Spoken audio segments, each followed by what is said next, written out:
pertama dalam Al-Quran disusulkan dengan ibadah. Al-Baqarah ayat 3 yang telah kita lampaui dulu, alladzina yu'minuna bil ghaib. Dan itu kalimat iman pertama kan? Orang takwa yang sejati itu yang akan mendapatkan petunjuk yang benar dari Al-Quran, ciri pertamanya adalah dia memiliki konsistensi keimanan terhadap Allah sekalipun belum nampak dalam pandangannya. Lalu bagaimana dia menjaga konsistensi iman itu? Wa yuqimunas shalah wa mimma razaqnahum yunfiqun. Jadi kalau sholatnya ditingkatkan dari yang 5 waktu, ya, subuh, zuhur, asar, maghrib, isya, bukallah, ditambah dengan sunnah rawatibnya, tahajudnya, salat mutlaknya, itu nanti akan terjadi satu dampak perubahan kepada jiwa, akan lain, dan nanti perilakunya akan beda. Kalau nggak percaya silahkan, akan terjadi perubahan pada diri kita. Nah, nanti persamaannya, kata Nabi, linearnya, begitu amal solehnya meningkat, imannya pun akan kuat. Dan pengertian terbaliknya, kalau amal solehnya sedang turun, berarti imannya pun sedang lemah. Paham ya? Nah, ini bagian pertama, bagaimana cara meningkatkan iman. Yang kedua, formulasinya lewat ilmu, pengetahuan. Karena itu antara ilmu dengan iman itu disandingkan. Itu ada di Quran surah ke-58 Al-Mujadalah, di ayat yang ke-11 itu. Ya, kalau kita langsung ke ujungnya atau kita baca dari awalnya, ya ayyuhalladzina amanu idza qila lakum tafassahu fil majalisi fafsahu yafsahillahu lakum. Dan dibuka dengan iman kan ya? Hei semua orang-orang yang telah menyatakan dirinya beriman. Apa yang dimintakan oleh Allah di sini? Yang dimintakan hidupkan majlis-majlis ilmu. Kalau dalam bahasa kekinian share.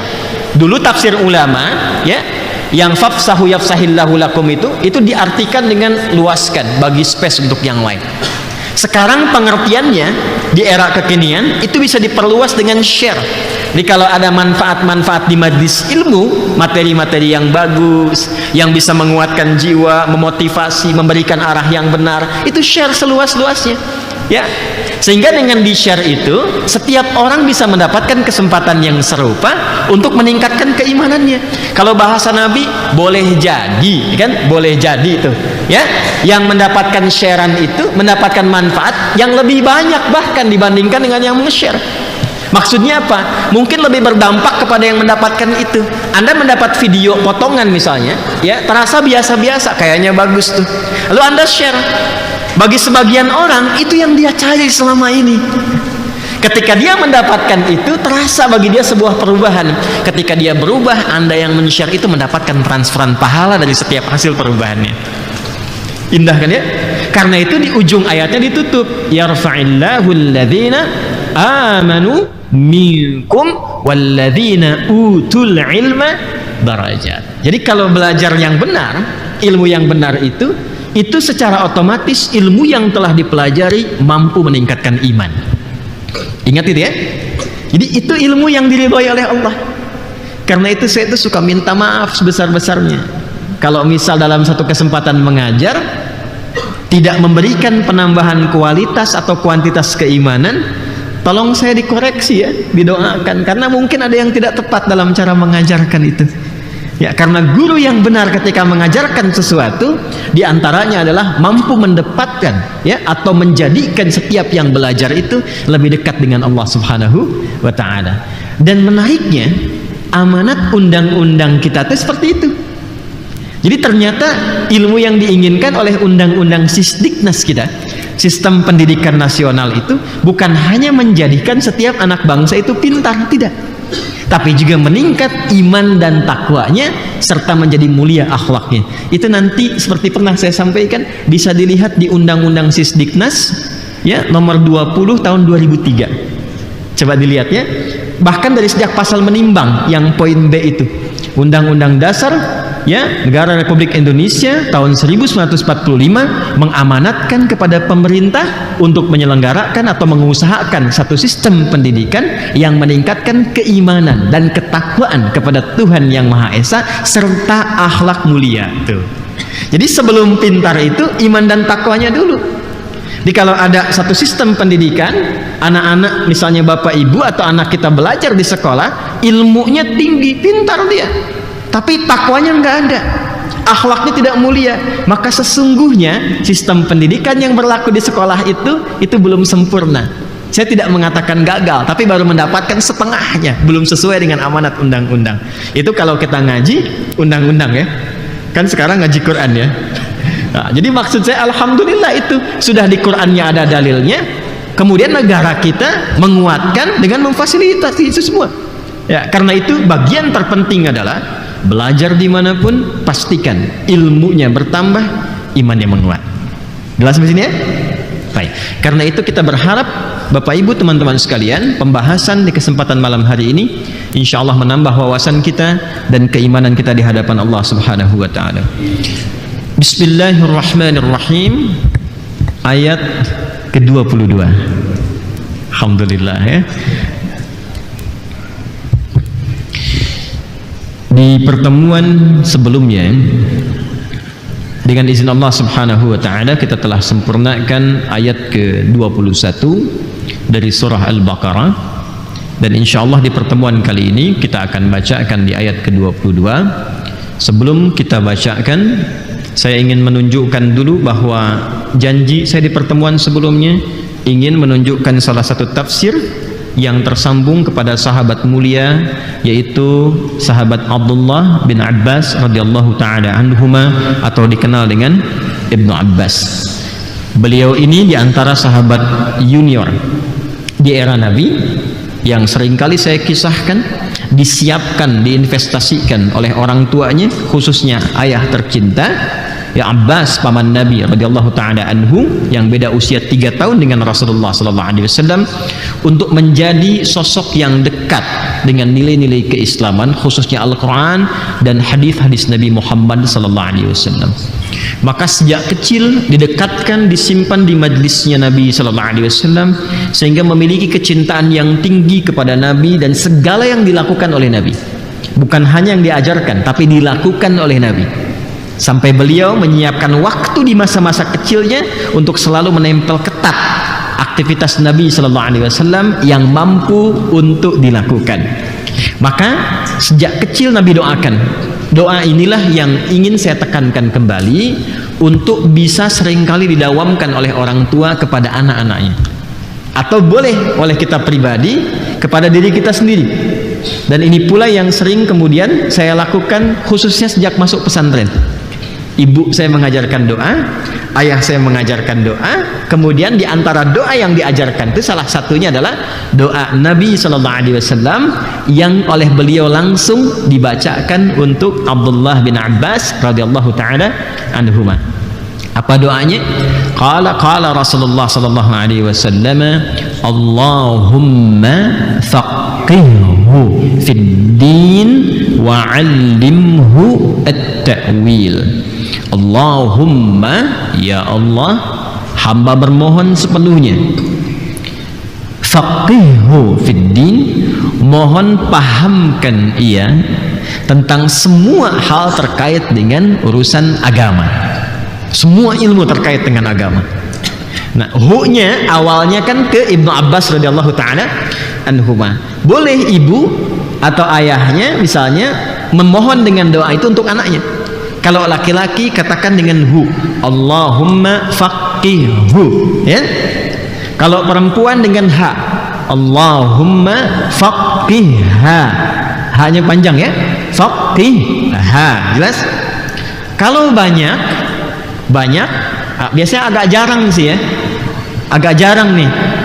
Yang dimaksud agak jarang tuh begini, biasanya kan orang tua kalau ada anak 2, 3, 4, salah satu yang kecenderungannya ke agama kan akan terlihat ya. Ya seringkali tidak terlihat semuanya kan. Ya, tapi boleh kalau kita menginginkan semuanya paham tentang agama, dan dimanapun itu didedikasikan. Dia paham tentang tafsir, dipakai di kedokteran misalnya, ya. Dia paham tentang fikih, dipakai dalam bidang yang lain. Boleh gunakan hum. Allahumma faqihhum. Jelas? Fiddin wa 'allimhum at-ta'wil. Kalau untuk diri sendiri pakaikan ni di ujungnya. Allahumma faqihni fid din wa 'allimni at-ta'wil. Jelas ya? Nah, ini diantara doa yang sering saya baca sejak kecil. Allahumma faqihni fid din, ya Allah mohon bimbing hamba, berikan pemahaman terbaik dalam semua hal terkait urusan agama.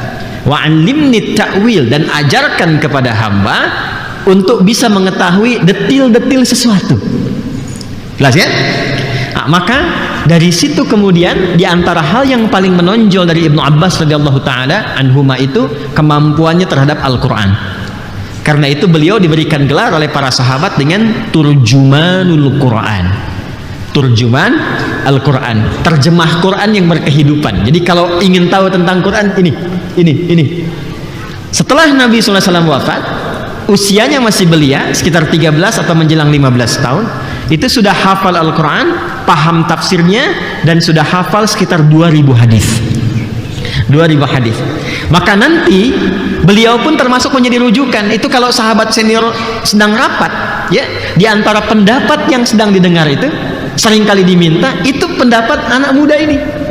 Ya, bahkan masih remaja itu. Beberapa sahabat kadang ada yang protes itu, kenapa ini anak kecil hadir di sini? Kata Umar, hei, dia bukan sembarang anak katanya. Ya, dan seringkali didengar bahkan dilakukan. Apa maknanya ayat ini? Apa maksudnya begini? Itu Ibnu Abbas radhiyallahu taala anhuma sejak dini sudah memberikan pendapat di kalangan rapat sahabat-sahabat senior radhiyallahu taala anhum jami'an. Selesai itu tumbuh menjadi dewasa, beliau mengajar, punya seorang asisten. Ya, membantu beliau, ya, disebutnya asisten lah, bahasa halus kan sekarang ya, yang bantu. Dulu orang membantu, saya masih mengalami masa-masa itu.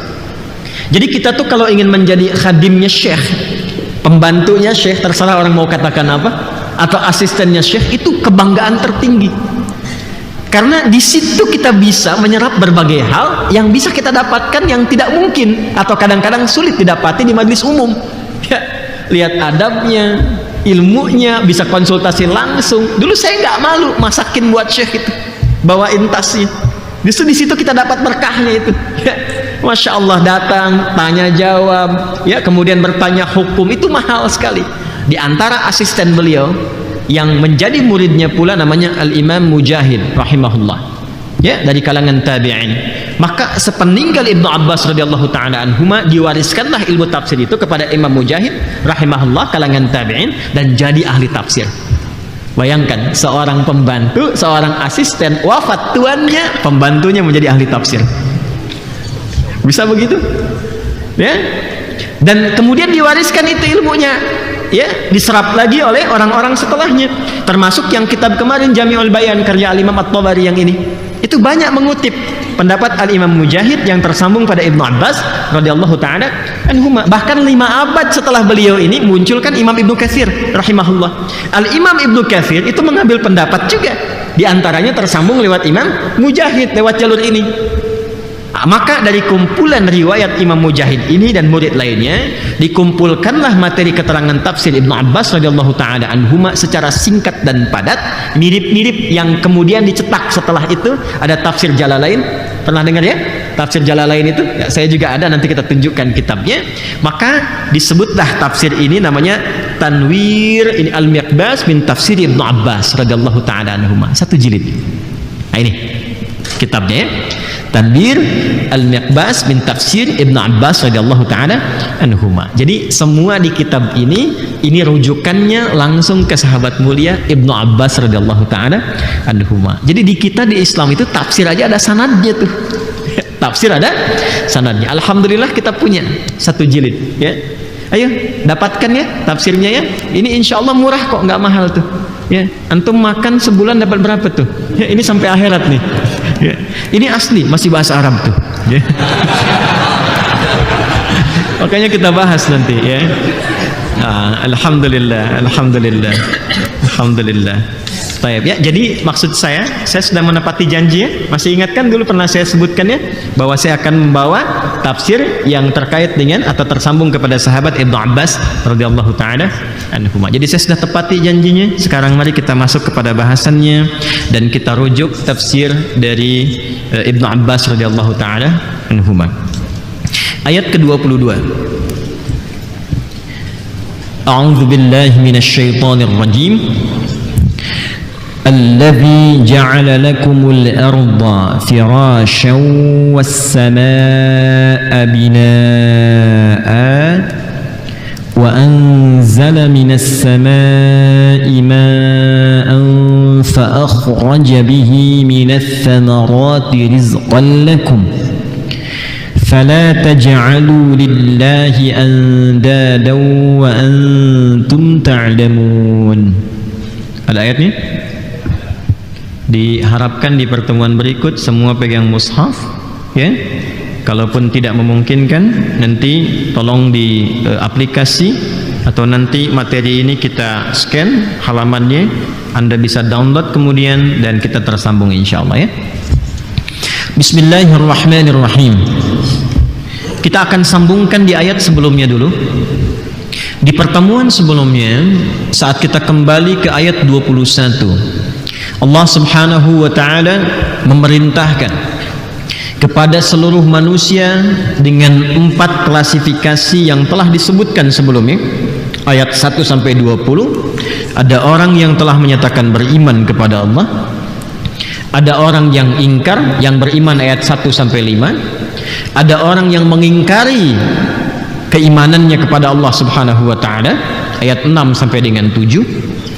Di antara orang ini adapun yang mengaku beriman tapi perilakunya ingkar kepada Allah subhanahu wa ta'ala, tercakup di dalamnya.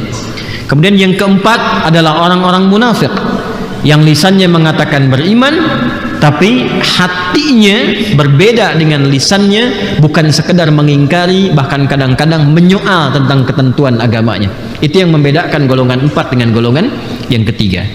Maka dengan rahmat Allah subhanahu wa ta'ala, Allah menginginkan semua golongan manusia ini kembali kepada fitrah ketaatan mula saat diciptakan. Dengan rahmat Allah sebelum ia wafat, Allah inginkan semua. Itulah sayangnya Allah, kenapa disebut dengan Rahman Rahim. Dan kenapa Rahman mendahului Rahim? Ya, kenapa Rahman mendahului Rahim? Bismillahirrahmanirrahim. Karena Rahim itu konteks akhirat, Rahman itu konteks dunia. Dan rahmat Allah ketika disebut dengan Rahman itu luas, mencakup semua hamba tanpa kecuali. Artinya dengan rahmannya Allah, Allah menginginkan, hei, baik yang sekarang beriman, tambah kuatkan imannya. Yang kafir, yang ingkar, yang bermaksiat, bahkan yang munafik, aku tidak menginginkan kalian semua wafat dalam keadaan menentang aku, kata Allah. Maka Allah berikan kesempatan sampai nyawanya di kerongkongan sebelum dia wafat. Ya, karena itu mohon maaf, saya kadang-kadang tak mampu mengungkapkan bagaimana sayangnya Allah kepada kita, saking dalamnya. Bahkan kalaupun sudah menghitam maksiatnya, itu masih diberi kesempatan dengan rahmat Allah yang sangat tinggi untuk bertobat. Sampai turun kan Quran surah 39 itu, Az-Zumar ayat 53, itu diminta oleh Allah, langsung diperintahkan kepada Nabi Muhammad SAW untuk diviralkan kepada semua umatnya. Qul, viralkan Muhammad SAW. Ya ibadiyalladzina asrafu ala anfusihim la taqnatu min rahmatillah. Rahmatnya dulu yang disebutkan. Viralkan Muhammad sallallahu alaihi wasallam bahwa aku memanggil semua hambaku yang bermaksiat, yang dosanya sudah menghitam, yang kadang memvonis diri mungkin gak masih diampuni, yang terkadang memvonis diri saya sudah banyak maksiatnya kayaknya gak mungkin diampuni oleh Tuhan. Kata Allah, katakan pada mereka, jangan pernah putus asa dari rahmat Allah subhanahu wa ta'ala. Jadi sebelum berbicara tentang ampunan, itu sifat rahmannya dulu yang disampaikan. Karena itu ketika kita akan memanggil pun, itu setelah kalimat Allah, Allah katakan Rahman, sebut namanya Rahman, ya Rahman. Itu ada di Quran surah ke-17 ayat 110, ya, Qulid'ullaha awid'ur Rahman. Kata Allah, sebut nama Allah. Kalaupun kau merasa berat menyebut itu karena merasa banyak maksiat, kadang kalau orang sudah banyak maksiat, yang menyebut Allah susah kan? Ya, ada rasa berat itu, sungkan, malu, takut. Kata Allah, hei, kalaupun berat melakukannya, ingat rahmatku, sebut ya Rahman. Ya, itu yang dilakukan oleh Abu Nuwas itu. Pernah dengar Abu Nuwas ya? Ya, bukan Abu Nawas, sebetulnya Nuwas asalnya itu. Ya, yang saat hidupnya banyak mabuk-mabukan, banyak berbuat maksiat, tapi cerdas, jenius, pintar. bahkan pandai bikin puisi, bikin syair. Ya, tapi tahukah itu hidup sezaman dengan Al-Imam Syafi'i rahimahullah ta'ala. Itu hidup sezaman. Ya, tahukah Anda ada yang menyebutkan Abu Nuwas, ada yang menyebutkan penyair yang lainnya, tapi kisahnya serupa. Ya, kisahnya serupa. Tapi di akhir hidupnya, saat disampaikan pada Al-Imam Syafi'i bahwa si fulan telah meninggal dunia, beliau nggak mau menyolatkan. Ya, karena tahu kehidupannya bagaimana. Tapi setelah yang memandikan beliau itu menemukan di bawah bantalnya ada syair, dan syairnya indah sekali. Ilahi lastu lil firdausi ahla wala aqwa 'alan naril jahimi fahabli taubatan waghfir dhunubi fa innaka ghafirudz dzambil 'azimi. Ya Allah, aku memang terlihat dari kalangan banyak hamba-Mu kayaknya tidak layak untuk menerima bagian dari penghuni surga Firdaus. Tapi aku pun gak kuat kalau harus masuk ke neraka jahanam. Ini luar biasa ya. Aku memang dinilai orang kayaknya bukan bagian dari penghuni surga Firdaus, tapi kalau masuk neraka jahanam aku gak kuat ya Allah. Sedangkan aku sangat menyadari bahwa Engkau itu adalah pemaaf, pengampun yang tanpa batas maaf dan ampunannya. Maka dengan segala sifat pemaaf dan ampunan itu, mohon terima taubatku ya Allah, karena aku meyakini Engkau pasti mengampuni dosa sebesar apapun yang pernah aku kerjakan dalam kehidupanku. Itu saat mendengar syair itu disampaikan dan dibaca, maka beliau kemudian ya langsung menyusul ke tempat ya dimakamkan itu. Dan ada yang menyebut riwayat masih akan disolatkan, kemudian disolatkan, tapi menyebutkan dan sudah dimakamkan lalu mendoakan. Itulah kisah seseorang yang terlihat banyak berbuat maksiat, tapi ternyata di ujung hidupnya husnul khatimah. Ya, ini yang mendasari saya nggak bisa vonis orang gitu. Ya, di dalam pandangan saya siapapun punya hak untuk soleh. Ya, seberat apapun dia pernah berbuat salah, seberat apapun dia pernah bermaksiat, bagi saya dia punya kesempatan untuk jadi orang taat sepanjang dia masih berkehidupan. Itu yang menjadikan saya selalu berbagi dengan teman-teman. Doakan, jangan banyak dicela, tapi kita doakan. Minimal dengan doa itu menembus relung hatinya yang paling dalam dan membimbing dia untuk merubah menjadi lebih baik. Dan boleh jadi ketika lebih baik, mungkin kesolehannya lebih tinggi dibandingkan dengan kita. Gitu ya. Baik, ini sesuatu yang sangat dalam teman-teman sekalian, bagian yang penting untuk saya tekankan. Kita kembali, jadi Allah tuh menginginkan semua rahmat itu disebutkan. Kalau berat mengucap namaku Allah, ingat rahmatku, kata Allah, sebut Rahman. Rahman ini rahmat tanpa batas. Karena itu kalau kembali ke Quran surah 39 di ayat 53, kata Allah, hei la taqnatu min rahmatillah, jangan putus asa ya rahmatku. Nanti kalau kita sudah sampai kepada pemahaman itu dan tertanam dalam jiwa kita rahmatmu ya Allah, langsung turun kalimat berikutnya, innallaha yaghfirudz dzunuba jami'a. Dosamu sebesar apa sih? Ya, semua dosa yang pernah engkau kerjakan aku ampuni sekarang kalau engkau mau bertobat. Jadi maaf ya, kalau dengan turunnya ayat ini belum tersentuh kita untuk bertobat, dengan cara apa lagi Allah harus mengampuni dosa kita? Kan salah Allah di mana gitu kan? Lantas ada orang mengatakan, kenapa saya mesti begini ya Allah, engkau kenapa? Allah kan sudah jawab tadi, aku hamparkan rahmatku dengan luas untuk menerima taubat yang engkau lakukan kepada aku. Jelas sampai sini? Maka di antara wujud itu semua, turunlah ayat 21 di Al-Baqarah untuk memberikan pengantar. Hei semua manusia, hambaku yang 4 golongan itu, kan? Kembalilah kepada Allah. Tingkatkan takwamu supaya engkau bahagia. Karena di ujung ayatnya kan la'allakum tattaqun ya. Tingkatkan takwamu supaya engkau bahagia, supaya engkau nyaman, rizkimu tentram, gitu kan? Aku menginginkan kau kembali kepada fitrah. U'budu rabbakum. Mulai itu dengan kembali beribadah kepada Allah Subhanahu wa taala. Karena itu ternyata ibadah itu jalan yang mengantarkan kepada semua solusi kehidupan. Sebentar ya, sebelum kita masuk ke ayat 22, saya ingin tekankan ini dulu supaya nggak lupa. Karena problemnya begini, kalau sudah lupa itu suka nggak ingat. Kalau sudah lupa suka nggak ingat, itu masalahnya. Gini, alhamdulillah, ini ibadah nih.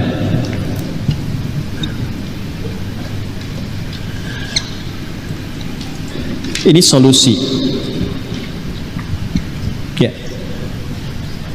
Ini persamaan singkat sebentar ya. Ini agak dalam ngajinya, tapi saya turunkan dengan bahasa yang insya Allah Allah berikan kemudahan untuk dipahami ya. Ini adalah tentang hidup. Allah berikan kita kehidupan. Alhamdulillah. Di antara fitrah kehidupan itu nanti sandingannya adalah ujian.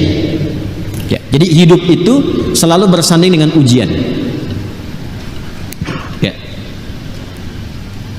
Tidak ada satupun orang hidup yang tidak diuji. Seringkali manusia menyebutnya dengan masalah, problem. Ya, masalah, problem. Tidak ada manusia di bumi ini yang hidup yang tidak punya masalah. Semua pasti akan diuji. Jelas ya? Dan tujuan ujian ini diberikan, awas lihat cara memandangnya, bukan untuk menjadikan kehidupan kita bermasalah, tapi untuk meningkatkan kualitas kehidupan itu, sehingga tahap kehidupan kita bisa lebih baik daripada sebelum-sebelumnya. Dan itu sudah melekat menjadi fitrah bagian dari hidup. Jadi kalau kita ingin meningkat kualitas hidup, pasti harus lewat ujian. Paling gampang ini kan saya selalu contohkan di anak sekolah kan. Kalau TK naik ke SD, bahkan sekarang kan anak TK diuji kan, apakah layak nggak bisa masuk SD gitu kan. Ketika dia lulus ujian, artinya dia dipandang layak untuk naik tingkat ke level berikutnya dan kualitas pendidikannya bertambah gitu kan. Itu fitrah hidup. Dan kalau kita jujur, kita katakan pada diri kita, bukankah setiap kita mengalami persoalan, kualitas hidup kita menjadi semakin lebih meningkat? Ya kan? Pengetahuan meningkat, emosi lebih baik lagi, ya kan? Nah, tata cara memandang hidup berbeda, itulah fitrah. Dan ini penting disadari, memang bagian yang telah Allah lekatkan dalam kehidupan kita. Jadi melihat masalah itu jangan dilihat pada problemnya. Ingat ya, lihat pada hikmahnya untuk meningkatkan kualitas kehidupan kita. Ini konsepsi hidup bersanding dengan ujian ada di Quran surah ke-2 Al-Baqarah ayat 155. Ya. Nanti kalau mau diteruskan sampai ayat 157. Paling kiri sebelah atas di mushaf standar. Nah, pelan-pelan nanti cara menyelesaikan ini untuk mendapatkan solusinya Allah berikan shortcut. Ya, khususnya bagi insan yang beriman. Kan kita harus bertanya kan kepada Allah, ya Allah, saya sudah beriman. Ada yang belum beriman, ada yang sudah beriman. Lalu manfaat iman kami untuk mengentaskan persoalan itu apa? Maka sebelum bertanya, Allah sudah jawab. Untuk orang-orang yang yakin dengan Allah, beriman kepada Allah, Allah berikan shortcut. Begini cara mengatasi persoalan. Kalau kamu dapatkan begini, ini solusinya. Kalau kamu mendapatkan seperti ini jalan keluarnya. Jadi bagi insan beriman itu yang menarik, bahkan sebelum dia mendapatkan ujiannya, Allah sudah terangkan masalahnya akan begini, solusinya akan begini. Ya. Ada yang akan menikah berumah tangga misalnya, itu sudah jelas tuh, sebutkan kemungkinan yang muncul persoalan begini. Ini persoalannya, ini masalahnya, ini solusinya. Jelas? Nah, persamaan antara solusi dengan ujian itu, ujian bisa mendapatkan solusi, persamaannya dibentuk seperti ini. Ujian ingin mendapatkan solusi, solusi ditemukan pada ibadah. Ini konsep asalnya. Jadi kalau kita balik itu, setiap orang hidup diuji dengan ujian, problem kehidupan, kemudian dia mengharapkan solusi, solusinya bisa diraih lewat ibadah. Paham sampai sini dulu? Oke. Sebelum kita jeda untuk azan, saya mau tanya dulu sebentar begini. Yang punya solusi hidup itu siapa? Allah. Ya kan? Anda punya persoalan dengan harta, yang paling kaya siapa? Ya, yang punya harta siapa? Anda punya persoalan dengan ilmu, ingin ditambah pengetahuan, yang punya ilmu siapa? Karena itu Allah punya sifat Al-Ghaniyyu, Al-Razzaqu, Al-Alimu, Al-Hakimu, dan segalanya karena Allah penguasa segalanya. Sekarang logika sederhana kita mengatakan, kalau Anda punya akses dekat dengan pejabat, dekat sekali, mungkin dibantu gak? Ya, logikanya begitu kan ya? Sekarang kalau Anda punya akses yang dekat dengan Allah, apa yang tidak mudah bagi Allah? Maka cara membangun kedekatan dengan Allah itu konsepsinya disebut dengan ibadah namanya. Ini Di ibadah itu membantu kita untuk semakin terkoneksi dengan Allah Subhanahu wa taala.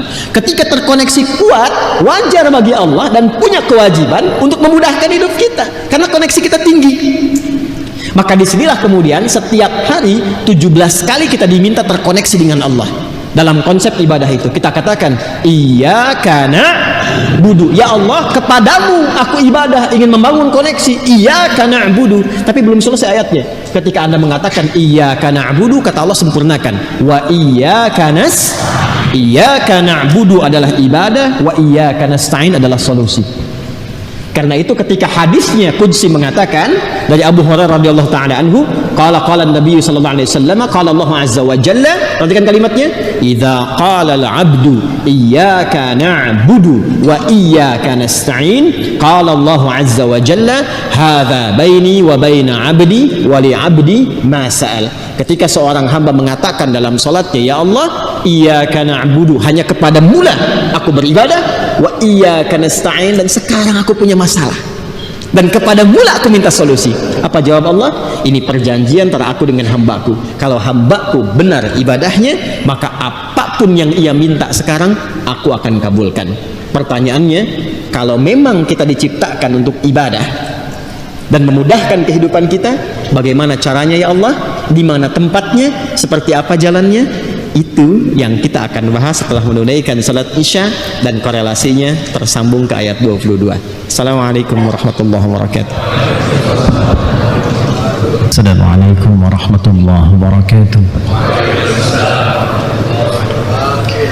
Alhamdulillah, wassalatu wassalamu ala rasulillah wa ala alihi wa sahbihi wa man walah, wa ba'd.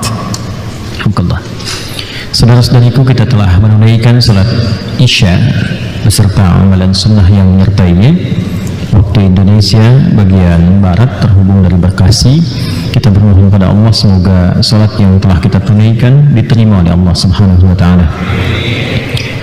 Kita juga menghimbau bahkan berdoa bagi saudara-saudari kita di belahan dunia manapun yang telah mendekati atau masuk waktu salat, semoga diberikan kekuatan oleh Allah Subhanahu wa taala untuk menunaikan dengan khusyuk dan mendapatkan penerimaan terbaik si Allah Subhanahu wa taala.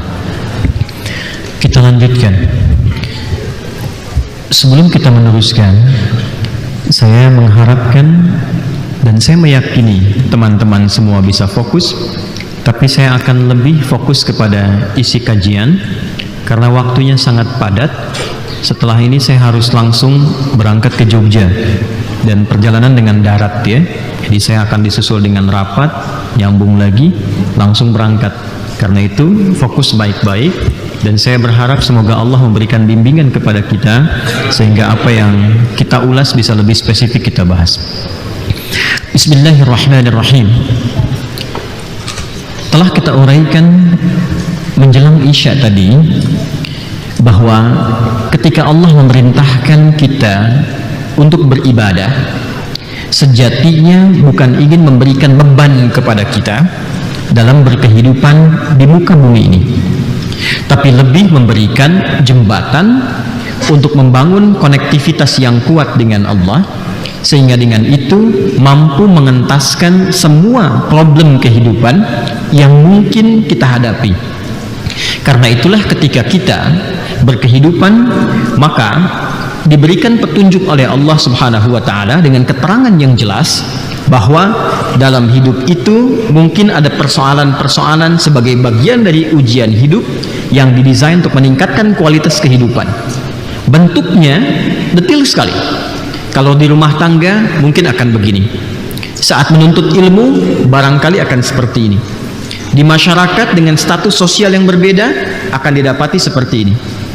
Cara menyelesaikan itu semua, membangun solusinya, maka jembatannya ditampilkan oleh Allah dalam bentuk ibadah.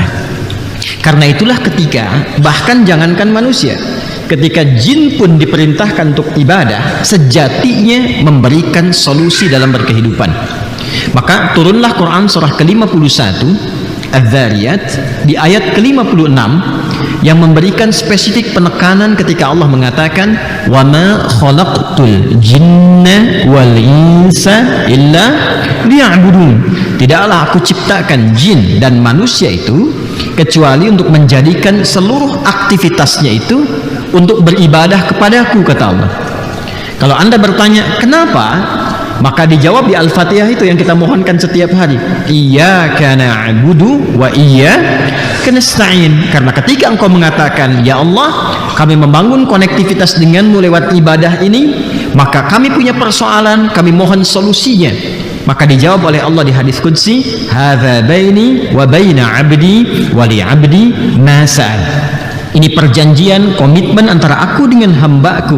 Bila hambaku memenuhinya dengan baik, maka apapun yang dia minta, tolong garis bawah ini, apapun yang dia minta saat ini, aku kabulkan. Di hadis qudsi yang lain, Allah menyampaikan, qala Rasulullah sallallahu alaihi wasallam, qala Allah azza wa jalla, ibadi khalaqtuka lil ibadati fala tal'ab wa qasamtu laka rizqaka fala tat'ab. Hambaku, aku ciptakan engkau itu esensi untuk ibadah, maka jangan banyak mainnya. Jadi yang membuat, saya tidak mampu mengatakan kita ya, karena kan nggak semua kita gitu ya, yang membuat seseorang atau hamba Allah merasa sulit dalam hidup itu, ternyata kata Allah itu dia nggak fokus ibadah, dia banyak mainnya, banyak gesernya gitu. Dia punya masalah, Allah kasih solusi, ini keterangannya, ini jalannya. Dia nuntutnya tinggi kepada Allah, tapi solusinya nggak dibaca. Di ketika Allah berikan petunjuk nggak dibaca, Quran kan petunjuk, ya kan? Dzalikal kitabu la raiba fi hudal lil muttaqin, syahrul ramadan alladzi unzila fihi al-Quran hudal lin nas. Hudan itu petunjuk berkehidupan. Ya, Allah berikan petunjuknya, diterangkan di situ jenis persoalan ini solusinya, dia nggak baca, tapi nuntutnya tinggi. Ketika diberikan, dia tidak lakukan. Kata Allah, boleh jadi yang membuat hidupmu penuh beban, padahal desain beban itu bukan untuk membebani, tapi meningkatkan kualitas hidup. Engkau tuh banyak mainnya, kata Allah. Padahal kalau engkau ikuti seperti ini caranya, hidupmu mudah. Karena itu ketika kita diminta menunaikan ibadah, semua manusia ujungnya ditutup dengan kalimat takwa. Kembali ke Al-Baqarah ayat 21. Ya ayyuhan nasu budu rabbakumul ladzi khalaqakum walladzina min qablikum la'allakum tattaqun. Ya ayyuhan nasu budu rabbakumul ladzi khalaqakum wa ma khalaqtul jinna wal insa illa liya'budun. Balik ke situ lagi. Di ujungnya ditutup kan, walladzina min qablikum la'allakum tattaqun. Engkau ini ibadah supaya mendapat takwa. Nah, takwa itulah shortcutnya untuk mendapatkan solusi. Karena itu kata takwa, ingat ini ya, dengan semua derivasinya dalam Al-Quran. Derivasi itu perubahan katanya. Kata kerja dari fi'il madhi ya, bentuk past tense ke fi'il mudhari misalnya, ke fi'il amr atau ke masdar, itu derivasi namanya. Dalam bahasa Arab disebutnya disorof ya, tasrifnya. Itu disebutkan sebanyak 240 kali di Al-Quran. Nanti kata tunggalnya at-taqwa itu 155 kali. Kalau kita keluarkan itu ya, kalimat-kalimat takwa itu selalu kaitannya lekat dengan solusi. Yang paling viral, yang paling populer, yang paling familiar untuk kita semua, masih ingat ayat ini? Wa may yattaqillaha yaj'al lahu makhraja wa yarzuqhu min haitsu la yahtasib. Quran surah 65 kan? At-Talaq di akhir ayat kedua, di awal ayat ketiga. Puncak persoalan tertinggi di rumah tangga ketika mengantarkan kepada kemungkinan tolak kan? Itu pun masih diberi solusi. Kalau mampu meningkatkan takwa, itu ada solusinya. Ternyata terkadang persoalan yang rumit di rumah tangga pun bisa selesai dengan senyuman. Alhamdulillah. Ya. Ketika jembatannya dibangun, makanya kan banyak persoalan tinggi itu hempas di atas sajadah kan? Ya kan? Ketika sajadah dibentangkan, lalu kemudian sujud kita ibadah, keluar air mata itu, tuntas persoalan kan? Ya. Tapi tidak sedikit persoalan yang kecil menjadi membesar, karena kata Nabi itu tadi di hadis qudsi, banyak mainnya. Yang ditampilkan tuh kedudukannya, ya, harta bendanya, egosentrisnya dan sebagainya. Ya, demikian dalam problem kehidupan sosial, di pekerjaan, di bisnis dan sebagainya. Jadi kalau takwanya meningkat, wa may yattaqillaha. Masih ingat teorinya dulu? Kalau ada kata man, ya, man nanti masuk dalam isim mausul, Itu artinya ayat itu ditujukan untuk setiap personal hamba. Maka cara memahaminya, ini ayat untuk saya. Hei Adi Hidayat, gitu cara memahami ya. Anda silahkan siapapun namanya ya. Hai Adi Hidayat, kalau takwamu engkau tingkatkan, aku berikan solusi. Yaj'al lahu makhraja, dan enggak pakai alif lam makhrajanya. Nanti saat masuk ke situ kita i'rab insyaallah. Di i'rab itu dibedah secara bahasanya. Ya, itu surah 65, kita masih di surah kedua kan? Ya. Itu umum, nakirah itu enggak bisa dibatasi. Ya, artinya di semua aspek persoalan kehidupan, kalau kita tingkatkan takwa, itu diselesaikan oleh Allah, dimudahkan. Wa yarzuqhu min haitsu la yahtasib. Bahkan segala jenis rizki itu kan bukan hanya uang, pakaian, tidak. Keturunan, ketenangan, kenyamanan itu bentuk rizki. Itu bentuk rizki. Itu diberikan oleh Allah kemudahan bahkan dari sisi yang tidak kita duga. Ya, ilmu sering saya katakan kan, Al-Baqarah di akhir ayat 282. Wattaqullaha wa yu'allimukumullah. Engkau tingkatkan takwamu kepada Allah, Allah tambahkan pengetahuan. Itu janji Allah. Karena itu orang dulu gak pernah mereka belajar sebelum mereka meningkatkan sholat. Kan selalu saya pesankan dua hal kan, ya adik-adik ini ya, kalau mau belajar diberikan oleh Allah tambahan pengetahuan, cepat memahami sesuatu, jaga dua hal: sholat, Quran. Ya gitu ya, sholat, Quran. Orang dulu semua begitu. Jadi mereka tingkatkan sholatnya dari kecil itu, sholat jaga, terutama latihan subuh dulu tuh ya, sholat subuh latihan dulu karena banyak berkahnya. Itu yang paling banyak disaksikan, termasuk semua malaikat menyaksikan. Malaikat malam dan siang itu semua tugasnya itu dikerjakan malam dan siang, yang sif-sifan untuk subuh mereka semua menyertai. Itu yang dimaksud di Quran surah ke-17 Al-Isra di ayat ke-78. Ya, aqimis salata liduluki syamsi ila ghasaqil laili wa qur'anal fajr inna qur'anal fajri kana mashhuda. Ya, jadi kata Nabi SAW, sungguh inna malaikatal laili wa malaikatal nahari, malaikat yang bertugas di malam dan di siang itu menyaksikan semua bacaan-bacaan yang dilakukan di waktu subuh. Karena itu orang dulu itu sebelum subuh udah siap-siap. Makanya saking berharganya waktu subuh itu, karena dimulai pergerakan berkehidupan, termasuk oksigen juga bertebaran, ya kan? Karbon dioksida diserap, ya oksigen keluar kan? Makanya ayatnya di Quran surah At-Takwir itu ayat 18, ya was-subhi idza tanaffas. Kalau subuh itu tiba, tanafas. Maka peredaran kehidupan itu dimulai, nafasnya dimulai, matahari mulai muncul, ya. Bunga-bunga pun sejuk, nyaman, oksigen banyak keluar. Makanya mahal subuh itu. Disiapkan, mereka tunggu sebelum subuh udah bangun. Nah, itu waktu yang paling ideal tuh, 1 jam menjelang subuh itu. Jernih, cara berpikir tenang. Ya, kembali ke Quran surah Al-Muzammil itu di ayat yang ke-6, inna nasyi'atal laili hiya ashaddu wata'aw wa aqwamu qila. Kalau Anda bisa bangun tuh di antara sekian malam, khususnya yang mendekati kepada subuh, sepertiga malam terakhir, itu sentuhannya ke jiwa menjadi kuat dan keingatan itu dahsyat. Kalau pengen lihat risetnya orang barat ya tentang bagaimana bangun menjelang subuh itu, ya di sepertiga malam, silahkan cek risetnya itu. Suasana yang paling menenangkan, meneduhkan, membuat konsumsi berpikir itu sehat dan cepat memahami sesuatu, itu waktunya. Dan kita punya ayatnya. Dipraktikkan nggak gitu? Jadi ternyata diminta tahajud itu bukan hanya diminta bangun malam supaya pintar, ya kan? Supaya emosi stabil, supaya tenang, supaya terkoneksi tinggi dengan Allah. Puncaknya apa? Ini supaya dapat solusi. Pengetahuan bertambah. Ingin bahagia, Al-Baqarah di akhir ayat 189, wattaqullaha la'allakum tuflihun. Tingkatkan takwamu kepada Allah, engkau akan cenderung bahagia. Karena itu di Al-Baqarah di ayat 21 ujungnya ditutup dengan kalimat takwa, la'allakum tattaqun.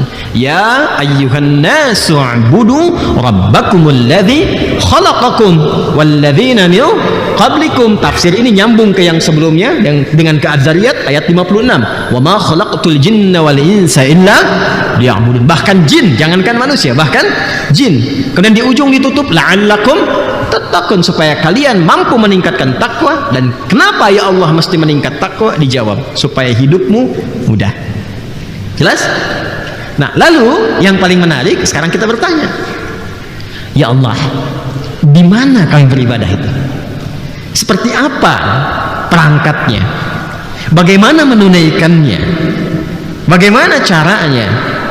Maka sebelum kita bertanya itu semua, sempurna semua keterangan yang menjadi jawaban untuk kita dari Allah Subhanahu wa taala. Bahkan sebelum engkau aku ciptakan, kata Allah, aku sudah siapkan tempatnya untuk engkau beribadah itu. Masuklah ke ayat yang ke-22.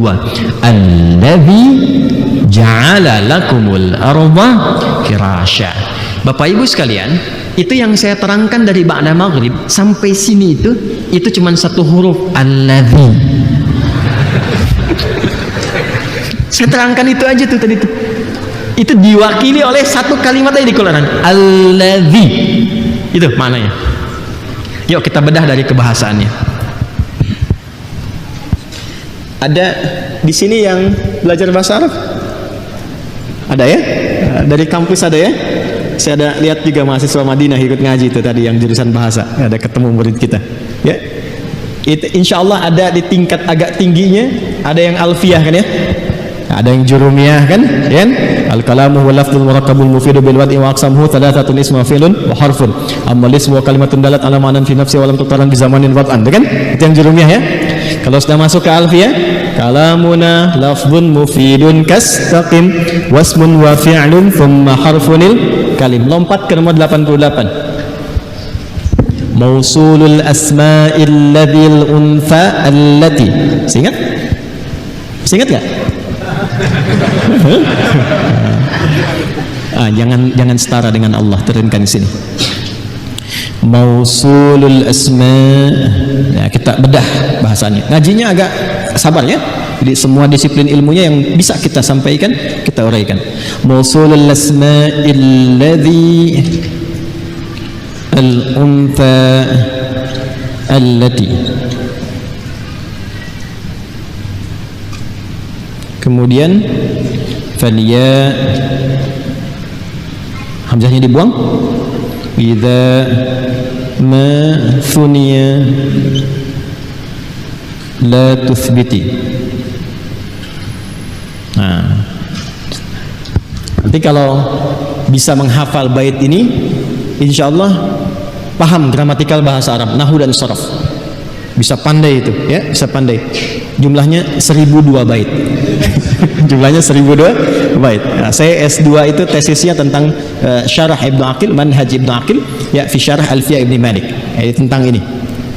Mausulul asma'il ladzi al-untha allati.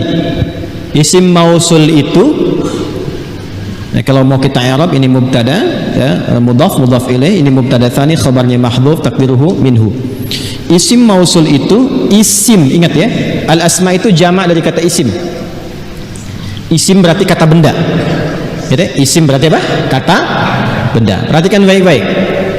Mausulul asma, isim mausul itu, ragam isim mausul itu. Kenapa penting saya bulati isim? Karena nanti mausul itu ada dua, ada yang huruf, ada yang isim. Ini pokoknya dengar aja dulu ya. Saya memahami barangkali ada beberapa yang belum akrab, tapi dengar aja dulu. Insya Allah nanti satu saat kalau bukan anda, anaknya insya Allah ya. Baik. Nggak cukup dengan amin, siapin dari sekarang ya. Doa. Jadi mausul itu nanti ada dua jenis. Ya, mausul itu bahasa kitanya konjungsi yang menyambungkan sesuatu. Kata sambung lah. Ya, paling gampangnya konjungsi kata sambung. Ya. Nanti fungsinya apa kita akan bedah. Itu ada dua jenis. Ada yang huruf, ada yang isim. Ada yang huruf jumlahnya 5. Ya. Ada an, ada anna, kemudian nanti ada lau, ada kai, anna ada tasdidnya. Ada lau, ada kai, ada ma. Satu lagi. Ya. 1, 2, 3, 4, 5. Nah, ini yang huruf. Jadi ada kata sambung yang mengorelasikan, menyambungkan keterangan sebelum dengan setelah, ditengahi oleh kata sambung. Itu ada 5 hurufnya. Ya. Nah, selain yang 5 ini, ada bentuknya kata benda, bukan huruf. Ya. Kata benda disebut dengan isim. Kalau dijamakkan disebut dengan asma namanya. Jelas? Asma. Nanti ada yang khusus, misalnya kalau digenderkan untuk laki-laki, ya, atau yang sifatnya netral, yang tidak bercabang. Ada yang sifatnya untuk perempuan atau yang sifatnya bercabang. Karena itu nanti kita temukan misalnya alladzi, pernah dengar? Allati, pernah dengar? Alladzina, pernah dengar? Allati, pernah dengar? Allawati, pernah dengar? Nah, itu yang termasuk dengan isim namanya. Kata-kata benda yang fungsinya menjadi konjungsi, menyambungkan satu keterangan dengan keterangan yang lainnya. Bentuk pertama kata benda yang berfungsi untuk menyambungkan adalah alladzi, mausulul asma'il ladzi al-untha allati. Ada alladzi untuk mudzakkar, ada allati untuk mutsanna. Saya simpan yang ini, saya terangkan yang ini. Karena di Al-Qur'an kan yang tadi kita dapatkan ayat 22, alladzi kan? Alladzi ja'ala lakumul arda firasya. Pelan-pelan. Pernah dengar nggak kata mudzakkar? Bukan zakar, tapi mudzakkar. Karena nanti ada zakar wal untha. Pernah dengar mudzakkar? Baik. Mudzakkar gini. Mudzakkar. Ini kita ngaji bahasa Arab sebentar ya. Saya sedang siapkan buku bahasa Arab praktis. Enggak jelimet insyaallah. Cuman kasih rumus begini, insyaallah bisa. Ya, dan cepat insyaallah cepat. Nanti tunggu, sudah jadi, tinggal dicetak, ya. Perhatikan baik-baik. Pernah dengar kata mudzakkar enggak? Apa artinya? Laki-laki kan? Baik, sebetulnya kata mudzakkar itu bukan laki-laki. Ya. Kalau zakar itu laki-laki, untha perempuan. Mudzakkar asalnya adalah sesuatu yang tidak bercabang, tidak bertambah, tidak bercabang, tidak berkembang. Itu asalnya. Ingat ya, sesuatu yang berkembang, bertambah atau ada potensi itu disebut dengan muannas namanya. Jelas ya?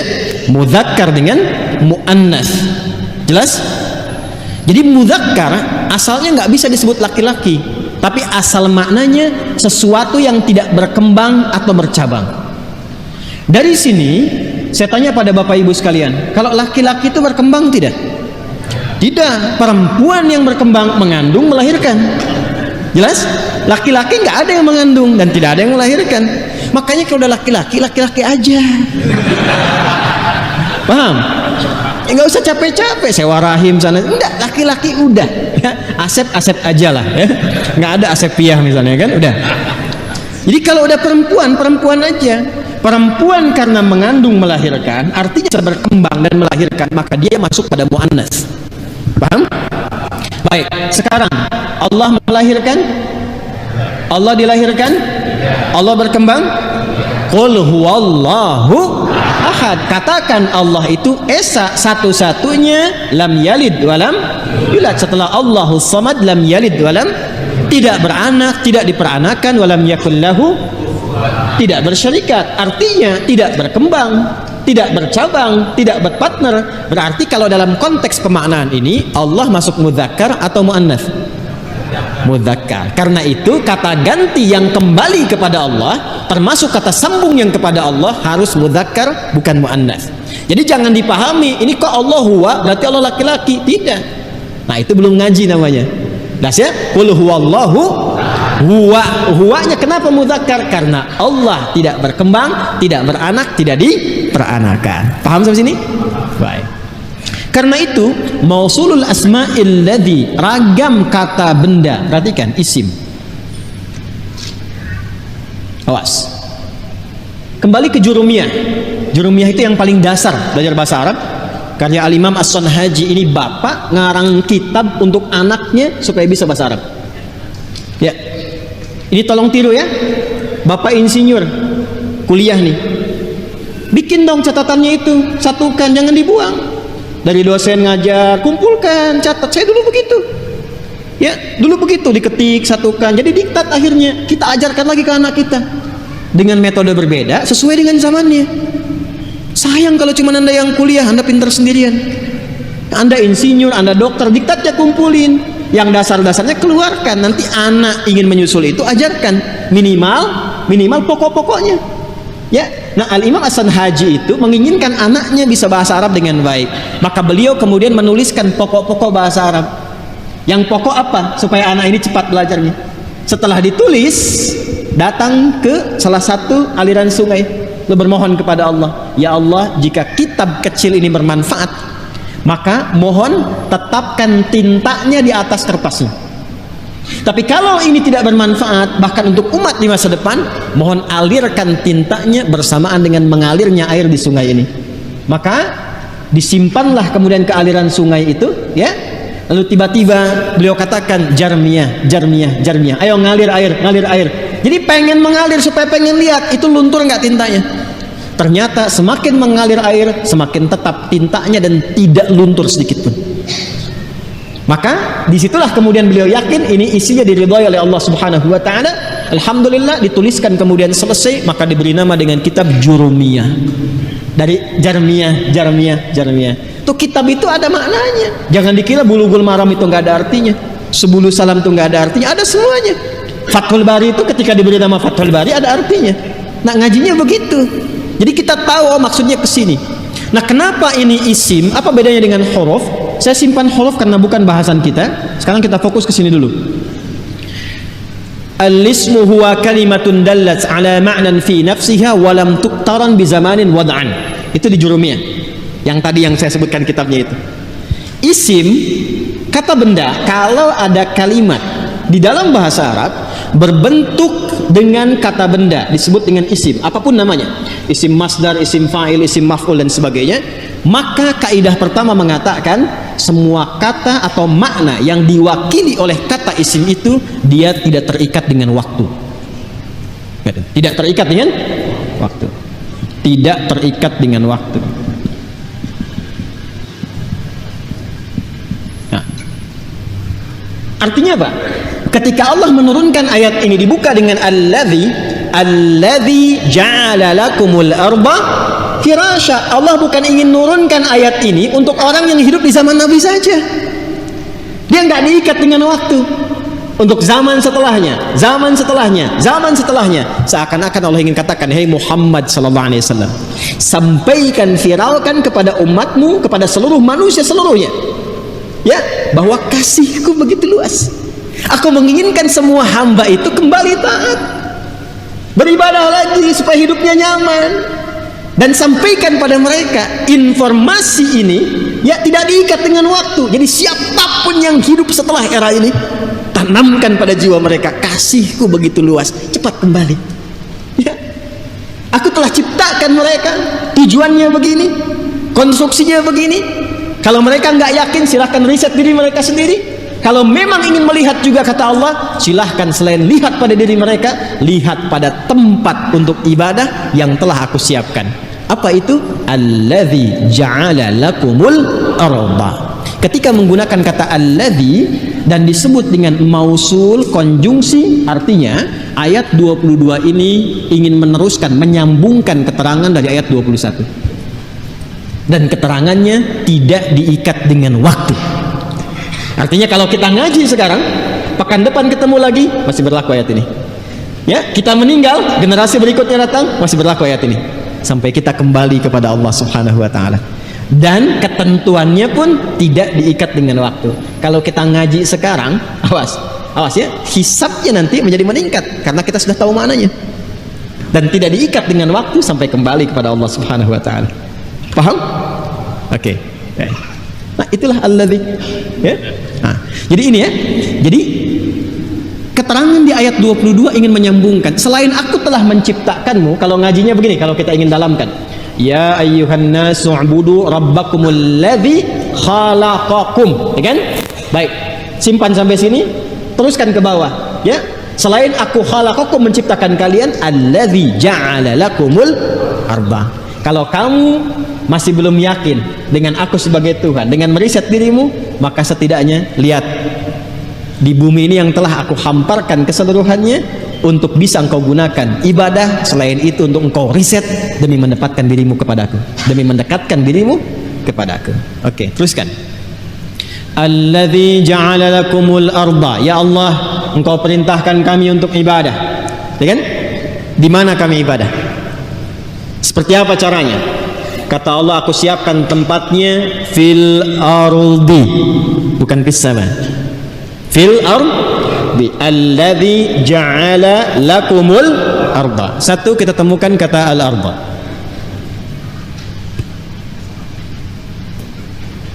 Apa artinya ardun? Nah, asalnya ardun itu bukan bumi. Ya? Asal kata ardun itu tempat yang masih mampu dipijak saat kita masih berkehidupan. Jelas ya? Jadi kalau sekarang kita ada di mana sekarang? Masjid Al-Ihsan ya, Masjid Al-Ihsan kan? Nah, jadi sepanjang kita hidup, masih hidup nggak sekarang? Atau ada yang meninggal sekarang? Masih hidup kan ya? Baik, sepanjang kita hidup dan kita berpijak, memijak sesuatu tempat, itu disebut ardun namanya. Jelas? Jelas ya? Contoh, ada yang sedang misalnya bertugas ke bulan, ya kan? Baik ya? Dia bertugas ke bulan misalnya, ada misi tertentu, ya. Nah, ketika dia menginjak di situ, berada pun di area itu misalnya, itu bagi dia ya tempatnya bulan, betul, qamar. Tapi keadaan dia di situ ketika berpijak itu ardun.